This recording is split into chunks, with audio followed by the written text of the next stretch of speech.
বাচ্চাদের টিকা দেওয়ার আগে এবং পরে যে ভুলগুলো করা যাবে না এই বিষয়ে আমরা নতুন মায়েরা অনেক কিছুই জানি না। জাইফা মনির 9 মাসের শেষের দিকে একটা টিকা ছিল, তো এই টিকাটা আমার ডেট ওভার হয়ে গেছে, মানে 2 দিন আগে ওর টিকাটা ছিল, কিন্তু আমি কোনো কারণে যেহেতু বাবু দুইটাকে নিয়ে আমি একা থাকি তো সেজন্য যেতে পারিনি। পরে আমি আমার আম্মুকে রেখে আমি বাসায় তারপর টিকা দিতে গিয়েছিলাম। আমি সকালবেলায় জাইফা মনিকে গোসল করে দিয়েছি, তখন 8:30টার মতো বাজে।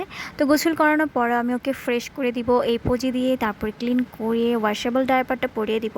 আমি বাইরে গেলে ওয়াশেবল ডায়াপারগুলো ব্যবহার করি। এই ডায়াপারগুলো কিন্তু আমার পেজে পেয়ে যাবেন, অ্যাভেলেবেল আছে। তো জাইফা মনিকে আমি রেডি করিয়ে দিলাম। এখানে একটি কথা বলে রাখি, যেদিন বাবুকে টিকা দিবেন তার আগেই একটা প্রিপারেশন নিয়ে নেবেন। যেমন টিকা দিলে কিন্তু বাচ্চারা অনেক বেশি জ্বালাতন করে, কাজকর্ম করা যায় না। আর যেদিন টিকা দিবেন সেদিন কিন্তু গোসল করিয়ে নিয়ে তারপর টিকা দিতে যাবেন।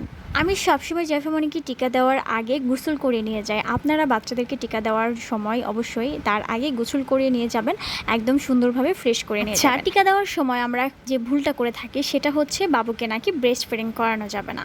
এই বিষয় নিয়ে অনেক অনেক কথা শুনতে হয়, মানে এটা বিশেষ করে কিছু কি বলবো অশিক্ষিত মূর্খরা বলে, যারা হচ্ছে বাবুদেরকে বলে কি যে বাবুকে এখন টিকা দিয়েছো, এখন খাওয়ানো যাবে না, এখন ব্রেস্ট ফিডিং করানো যাবে না। এগুলোই শুনে আমাদের নতুন মায়েরা বাচ্চাদেরকে দুধ খাওয়ায় না, দুধ খাওয়া থেকে বিরত রাখে।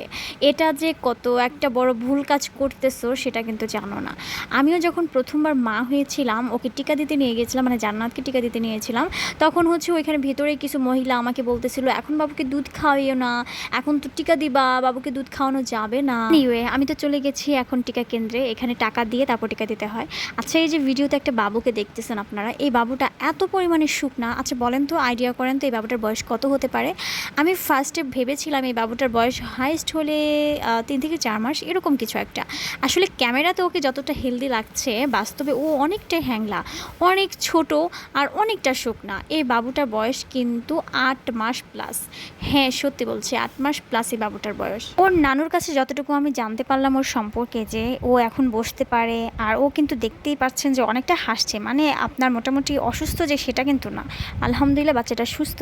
তবে ও পেটে থাকার সময় ওর মা পুষ্টিকর কোনো খাবার খায়নি। ও যে পেটে ছিল এটা নাকি ওর মা বুঝতেই পারেনি। এটা কি সম্ভব? জানি না, বাচ্চাটাকে দেখে আমার প্রতিনিয়ত এটাই মনে হচ্ছে যে আমি ওকে নিয়ে আসি আর আমি ওর যত্ন করি, ওকে ঠিকমতো খাওয়াই।